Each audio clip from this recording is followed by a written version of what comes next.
উনি বলেছেন যে সমঝোতার ভিত্তিতে যদি কোনো কিছু দেওয়া হয় তাহলে এটা চাঁদাবাজি না।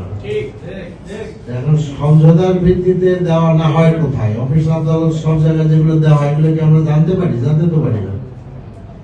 ওগুলো তো সমঝোতার ভিত্তিতে হয়।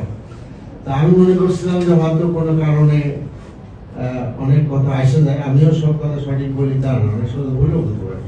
তো সেটা তো রিজার্ভটা দেওয়ার একটা সুযোগ থাকে, কিন্তু সেই সুযোগ সেটা আমরা দেখলাম না। সরকারের পক্ষ থেকেও সে ব্যাপারে কোনো বক্তব্য আসে নাই।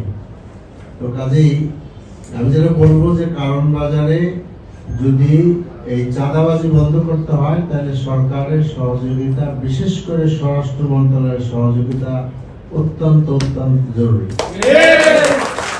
এটা যদি করা না হয়, আমি তো দলীয় কর্মীদের নিয়ে লাঠি সরে দিয়ে নামতে না পারি না। This is not my duty. এটা আমরা কখনো কোনো আইন হাতে তুলে দিব না, নেওয়ার কোনো সুযোগও নাই, প্রয়োজনও নাই, উচিত না। এবং আমাদের সরকারকে সাহায্য করতে হবে। এবার সেটা যদি করে তাহলে এটা সম্ভব। আমরা মনে হয় আজকে যে জিনিসটাকে ফোকাস করতে চাচ্ছি সেটা হলো দ্রব্য কর। এবং আমি সাধুবাদ জানাই ব্যবসায়ীদেরকে। এটা যেমন ঠিক যে ব্যবসায়ীদের অনেক বদনাম আছে, এটাও ঠিক, কারণ বাজারে সব জিনিস কম দামে পাওয়া যায়, এটা কিন্তু বাস্তব।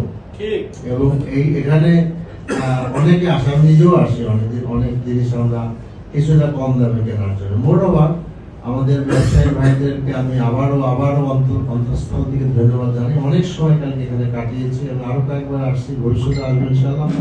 ওনারা যে সাড়াটা দিলেন এটাকে আমি সাধুবাদ জানাই। তো ইনশাআল্লাহ আমরা আপনাদেরকে পৌঁছাবো যে হোয়াট ইজ হোয়াট, যাতে করে আপনারা বুঝতে পারেন এবং বলতে পারেন। তো মোটামুটি এই কথা আমার মনে হয় খুব বেশি প্রশ্ন থাকার কোনো কারণ নাই। এরপর if you any question very important, then you can ask.